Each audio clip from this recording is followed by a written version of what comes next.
السلام علیکم ورحمۃ اللہ وبرکاتہ۔ امید کرتا ہوں کہ آپ سب لوگ خیریت سے ہوں گے۔ اللہ پاک آپ کو خوش رکھے، شاد و آباد رکھے۔ کسانی کرنے والے اچھی طرح سے جانتے ہیں۔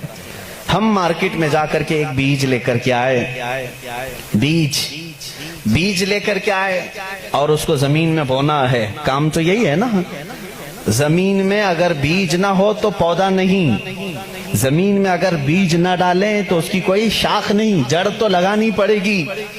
ہم بیج لے کر کے آئے، زمین میں ڈالے، یہی اصل ہے بیج، یہی اصل ہے۔ درخت کی اصل کیا ہے؟ یہ بیج ہے۔ ہم نے بیج زمین میں بو دیا، پودا نکلا، اس کے بعد بڑھتا گیا، فصلیں ہونے لگی۔ جب جوان ہوا تو ڈالیاں تھوڑی مضبوط ہوئیں، پھر اس کے بعد اس کی شاخیں پھیلی، پھر جوان ہوا اور بڑی عمر کا ہوا۔ اب اس میں پتے پھیلنے لگے۔ جب بڑا ہو گیا درخت تو اب اس میں پھول آئے، پھول آنے کے بعد پھر پھل آئے، اور پھر پھل کے بعد ہم نے دیکھا جو بیج زمین میں بویا تھا آخر میں پھل میں وہی بیج نکل آیا، پھر وہی بیج آیا۔ پھلی کو آپ کسی پھلی کے دانے کو زمین میں بوتے ہیں، اس کو بونے کے بعد جب پودا نکلتا ہے پھر اس سے شاخیں ہوتی ہیں۔ اس کا مطلب یہ ہوا کہ بیج اصل ہے پودے کو اگانے کے لیے، پتے بھی اسی بیج سے ہیں، پھول بھی اسی بیج سے ہیں، اور اس کی شاخ کی ساری ہریالی اسی بیج سے ہے۔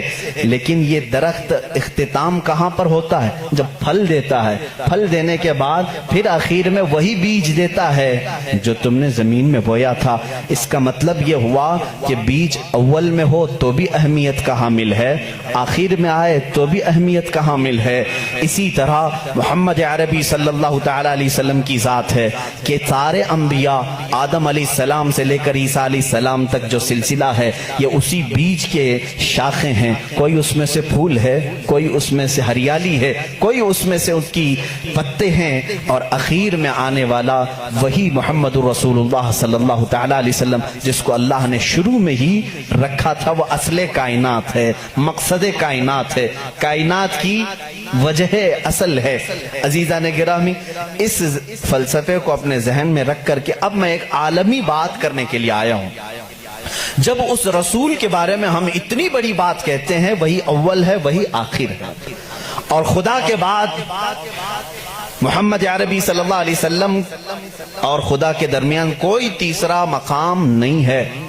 اللہ رب العزت کے بعد دنیا میں اگر کوئی مقام ہے تو وہ صرف رسول پاک کا ہے۔ باقی سارے انبیاء اکرام علیہ السلام سب نبی ہیں، لیکن بعد محمد عربی صلی اللہ علیہ وسلم، میرے آقا صلی اللہ علیہ وسلم کی فضیلت کے بعد ہی ہیں، وہ افضل الرسل ہے۔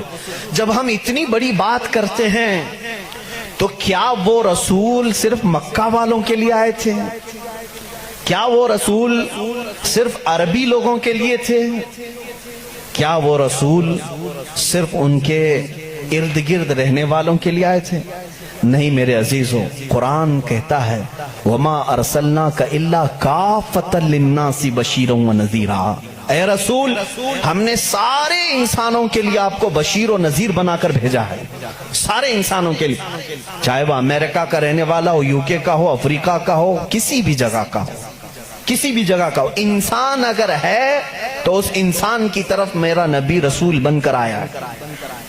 اس رسول کا آنے کا مقصد صرف مکہ نہیں ہے، ایک علاقہ نہیں ہے، ایک شہر نہیں، ایک ملک نہیں، بلکہ وہ آفاقی رسول ہے۔ اس سے پہلے جتنے بھی رسول آئے ان کو ان کی قوم کا رسول بنا کر بھیجا گیا تھا۔ وَمَا أَرْسَلْنَا مِن رَّسُولٍ إِلَّا بِلِسَانِ قَوْمِهِ۔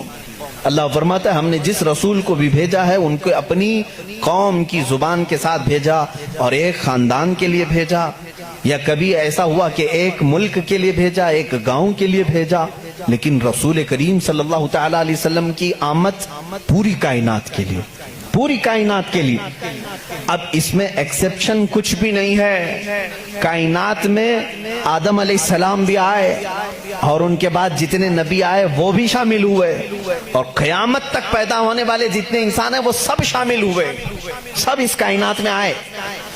اب کائنات میں صرف انسانوں کے لیے ہی وہ رسول نہیں آئے، بلکہ ملائکہ کی جتنی لمبی فہرست ہے ان کے لیے بھی وہ رسول ہے، اور پھر اللہ رب العزت کے جتنی مخلوقات ہیں ان سب کے لیے بھی وہ رسول ہے۔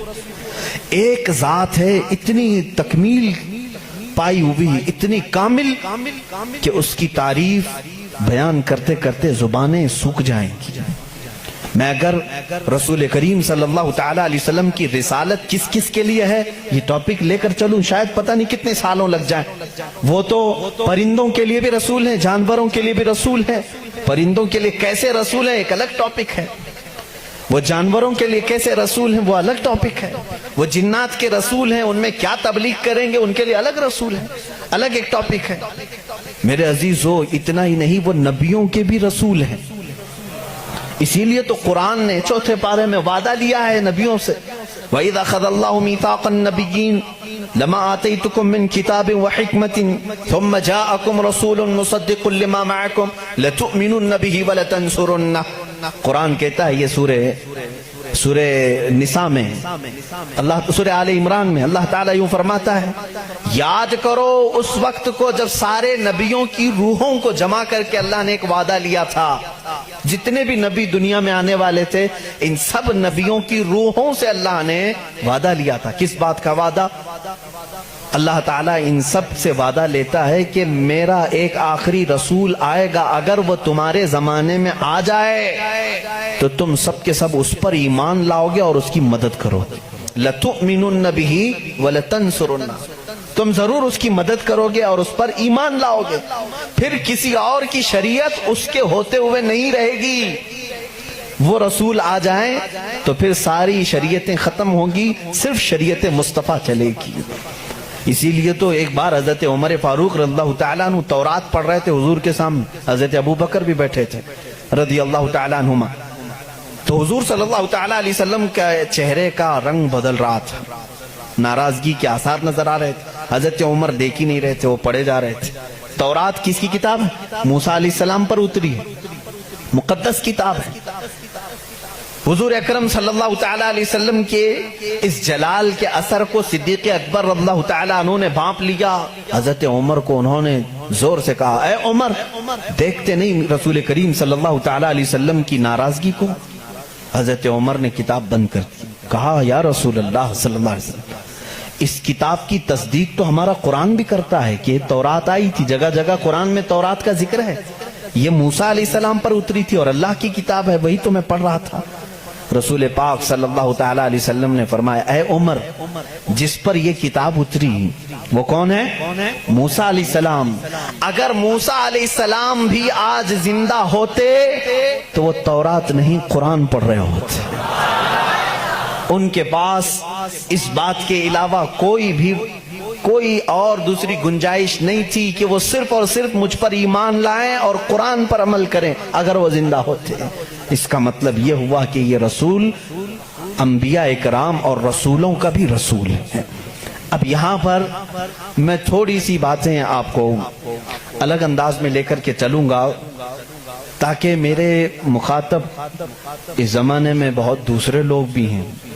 الحمدللہ ایک مسلمان اپنے نبی کونین صلی اللہ تعالیٰ علیہ وسلم کے متعلق جان فدا کرنے کی بات کرتا ہے۔ یقیناً میں اگر کہوں محمد صلی اللہ تعالیٰ علیہ وسلم، میں نے کسی سے کہا نہیں کہ چوم لو، لیکن ہمارا دل کہتا ہے کہ وہ جب نام آئے تو ہم چوم لیں۔